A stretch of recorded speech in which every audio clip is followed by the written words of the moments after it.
Smooth, इतना smooth तो 5-6 million followers वाले अकाउंट्स की ट्रांजैक्शन रील नहीं होती। इतना स्मूथ तो डेटिंग ऐप्स पर स्कैम करने वाले नहीं होते।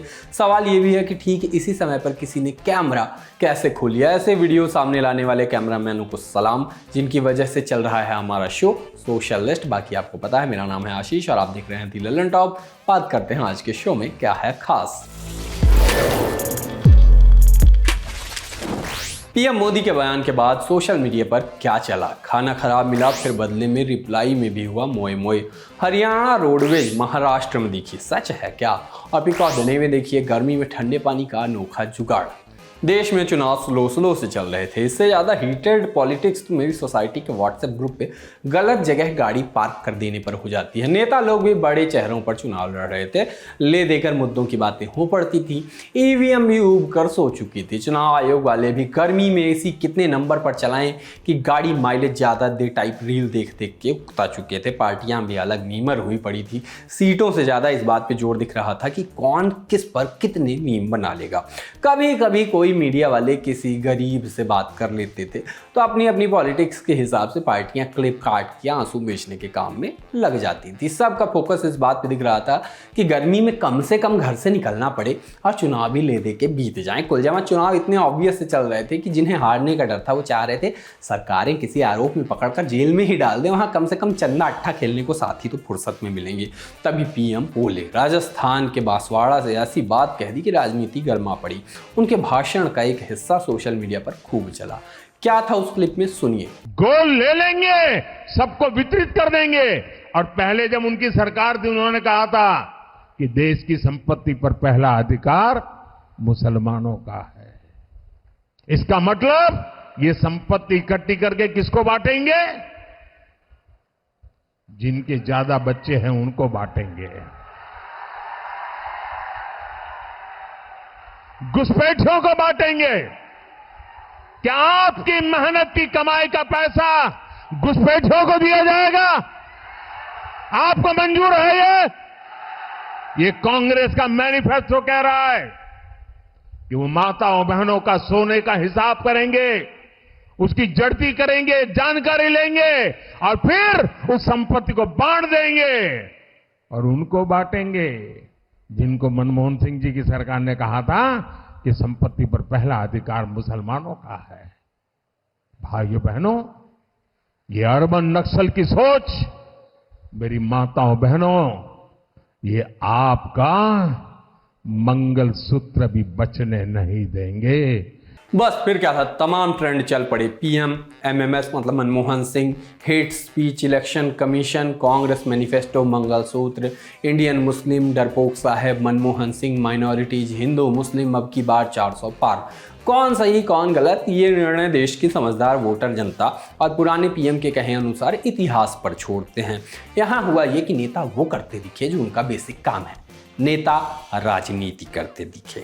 और सोशल मीडिया क्या करता दिखा, वो अपनी अपनी पसंद की पार्टी के हिसाब से एकदम एक्सट्रीम बातें करते हुए दिखे। लोगों ने क्या कहा वो बताते हैं। काफ़ी पॉलिटिकल नेचर के कमेंट्स आए हैं, मोस्टली पार्टियों के समर्थकों और विरोधियों के, एकदम साइड पकड़ते हुए। मैं बस पढ़ रहा हूँ, आप अपने विवेक से काम लें। इसको मेरा कहा हुआ ना समझें और ना ही सोशल मीडिया के आम यूजर्स का कहा माने। अपने सपने नहीं, अपने साइड पकड़ लिए हैं लोगों ने। जैसे कहा गया कि शख्स दुनिया के सबसे बड़े लोकतांत्रिक देश का प्रधानमंत्री है, चुनाव हारता हुआ देखकर अब खुला हिंदू मुस्लिम करने लगा। कहाँ गया सबका साथ सबका विकास, जबकि मनमोहन सिंह ने SC ST OBC के साथ अल्पसंख्यक के पहले हक की ये बात कही। आज यही PDA है, ये नफरत हार का संकेत है। किसी ने लिखा मुस्लिम लीग हो गया, मीट मछली हो गई, राम जी का न्योता हो गया, CA हो गया, NRC कूड़े में गया, मणिपुर में शांति हो गई, मालदीव से बदला हो गया, मनमोहन सिंह का भूत चढ़ गया है तो कपड़ा खोल के नाच रहे हैं, गरिया रहे हैं। अरे मिर्च का धुआं करो रे तो भूत उतरे, थोड़ा रोजी रोटी पर भी बात हो जाए। भाजपा समर्थकों ने भी एकदम एक्सट्रीम पे जाके लिखा, ये लुटेरे हैं, देश को लूट कर उसको सब मुसलमानों को बांटेंगे, जिसके ज़्यादा बच्चे हैं उनको बांटेंगे और ये तो खुलेआम मनमोहन सिंह जी ने कहा ही था, तो मोदी जी बिल्कुल ठीक कह रहे हैं। ये लोग माताओं बहनों के मंगलसूत्र तक को भी नहीं छोड़ेंगे। चुनाव आयोग पर निशाना साधा गया। सब्जेक्ट कुछ भी महसूस नहीं कर सकता, ही इज डेड इनसाइड वाली तस्वीर लगा दी गई। एक्टर मोहम्मद जीशान अयूब ने लिखा, आहिस्ता बोलो कहीं उनकी नींद न टूट जाए, फिर एक्शन लेना पड़ेगा मालिक के खिलाफ।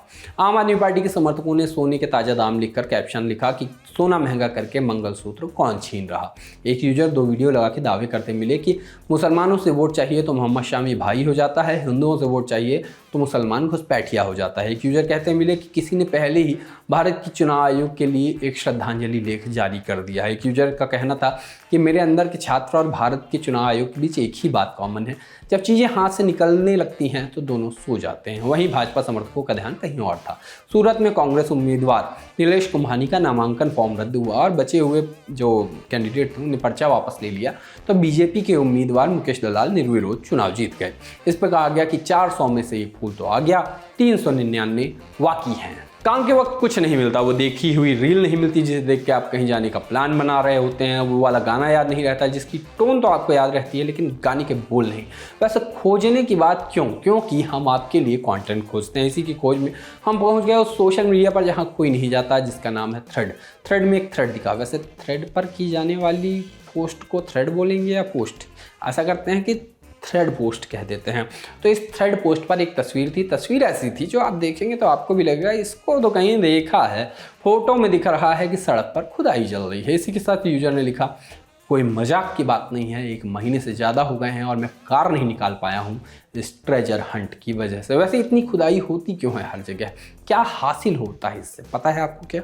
कुछ दिन पहले हमने सोशल लिस्ट में दिखाया था कि क्या हुआ जब किसी यूजर ने चैट जीपीटी से पूछा कि आईपीएल की टीमों के बारे में मजाकिया अंदाज में बताओ। लोग चैट जीपीटी का इस्तेमाल सिर्फ इन सब बकैतियों के लिए नहीं कर रहे हैं, उससे जमकर मदद भी ली जा रही है। लेकिन वो कहते हैं ना कि नकल में भी अकल लगती है। लोग ये बात ध्यान नहीं देते और मिल जाता है एक मज़ेदार मोमेंट। हुआ ये कि एक यूजर ने जोमेटो से बटाटा वड़ा ऑर्डर किया, खाना आया, खाने से निकल गया प्लास्टिक का टुकड़ा। यूजर ने वो किया जो हर आम इंसान करता है, तस्वीर खींची और जोमेटो में अपलोड कर दिया। यहाँ तक सब ठीक था, जैसा होना चाहिए वैसा हो रहा था। लेकिन इस सब के बाद रेस्टोरेंट से जवाब आया, जवाब भी वैसा ही था जैसा होना चाहिए। वही सब लिखा था कि हम माफ़ी मांगते हैं, हम इसका ध्यान रखेंगे, आगे से ऐसा नहीं होगा, इसी तरह की बातें लिखी थी। लेकिन इस मैसेज के ऊपर कुछ ऐसा था जिसकी वजह से ये पोस्ट सोशल लिस्ट में है। ऊपर लिखा था, चैट जीपीटी 3 एक रेस्तरां मालिक बनकर एक क्लाइंट के लिए छोटा सा रिस्पॉन्स लिखो जिसे जोमेटो के खाने में प्लास्टिक के टुकड़े मिले हों। भाई साहब ने चैट जीपीटी से लिखवाया तो लिखवाया, पूरा मैसेज ही कॉपी कर दिया। ये आपके लिए भी उदाहरण है कि अगर आप कुछ नकल वकल कर रहे हैं तो थोड़ा अकल का इस्तेमाल करना नहीं भूलना है। आप करते हैं अकल का इस्तेमाल, आपके लिए क्यों कह रहा हूँ, जो ना करता हो उसके लिए है। हमारे दर्शक सब अच्छे हैं। मैं अगर आपसे पूछूं कि हरियाणा रोडवेज कहाँ कहाँ चलती है, आप कहेंगे हरियाणा में। फंस गए ना, ट्रिक क्वेश्चन था। आप कह देंगे नहीं, अगल बगल के राज्यों में भी थोड़ा बहुत चलती होगी। ये हरियाणा की बसें इतनी शानदार हैं कि उन्हें महाराष्ट्र में भी चलाया जा रहा है। एक वीडियो वायरल है जिसमें हरियाणा की एक बस लोगों को पनवेल से पालघर ले जा रही है। वसूली भाई का विधानसभा क्षेत्र पनवेल तो आपको पता ही होगा। वहाँ से पालघर की दूरी 114.7 किलोमीटर है। इस दूरी को तय करने में आपकी मदद कर रही है हरियाणा रोडवेज। देखिए वीडियो। पालघर, हरियाणा में पनवेल से पालघर के लिए बस पनवेल पालघर हरियाणा रोडवेज। क्रिएटिविटी ऐसी चीज़ है जिसके पास होती है निकल ही आती है। अब इंटरनेट आ गया है, इसके चलते लोगों की क्रिएटिविटी निकल निकल के पूरी दुनिया तक पहुंच रही है। ऐसा ही एक वीडियो दिखा। पहला रिएक्शन था कि ये क्यों है, मगर थोड़ी देर बाद मेरे दिमाग में नेताओं की तरह दलबदली का विचार आया। वीडियो को दोबारा देखा तो दिखा गजब का टैलेंट, क्रिएटिविटी और सीमित और साधारण संसाधनों के साथ कुछ असाधारण कर देने की ललक। वीडियो में एक लड़का घरेलू सामान जैसे शीशा, शैम्पू के पाउच, घड़े आदि का इस्तेमाल करके ड्रेस बना रहा है। कहने वाले काफ़ी कुछ कह सकते थे, मगर हर एक ड्रेस के पीछे बहुत मेहनत हुई होगी, ये बात सब जानते हैं। आप भी देखिए वीडियो और इंस्पायर होइए कि कोई भी आइडिया छोटा नहीं होता और चाहा जाए तो सब कुछ संभव होता है। पर इतना भी इंस्पायर मत होइएगा कि ऐसा कुछ करने लगिएगा। विवेकवान हैं आप, अपने विवेक से काम लीजिएगा प्लीज़, वरना इतना कंटेंट झेल नहीं पाएगी जनता।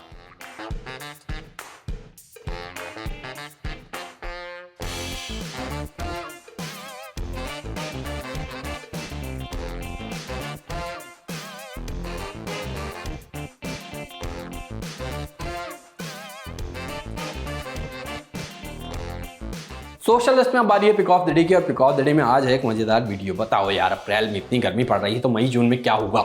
ये करते करते अप्रैल ऑलमोस्ट जा चुका है। अब फाइनली हमें इस बात का जवाब मिल जाएगा कि मई जून में क्या होगा। वैसे गर्मी इतनी ज़्यादा है कि पानी ठंडा ना मिले तो समझ नहीं आता कि इसको पिए या चाय बना ले, लेकिन स्टूडेंट्स के लिए फ्रिज खरीदना महंगा सौदा होता है। और अगर कोई फ्रिज खरीद भी लेता है तो कुछ दिन बाद उस फ्रिज में पानी के बजाय सब कुछ पाया जा सकता है। ऐसे में स्टूडेंट्स ठंडा पानी कैसे पिए, इसका एक जुगाड़ दिखा। वीडियो प्रयागराज के एक लड़के का है।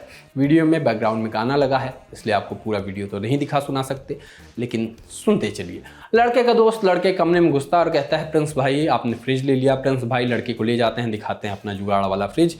पानी की बोतल को रख दिया कूलर के अंदर और इन्हें मिला ठंडा ठंडा कूल कूल पानी। कमेंट से ये भी पता चलता है कि जुगाड़ बहुत ही पुराना है। ऑब्वियसली हमको भी पता था। वैसे सही है, गर्मी से बचने के लिए जुगाड़ जितना करो उतना सही है। गर्मी नहीं लगनी चाहिए। पॉलिटिक्स का क्या है, कुछ नहीं कहूँगा, चलता हूँ, टाटा, कल मिलेंगे, बाय।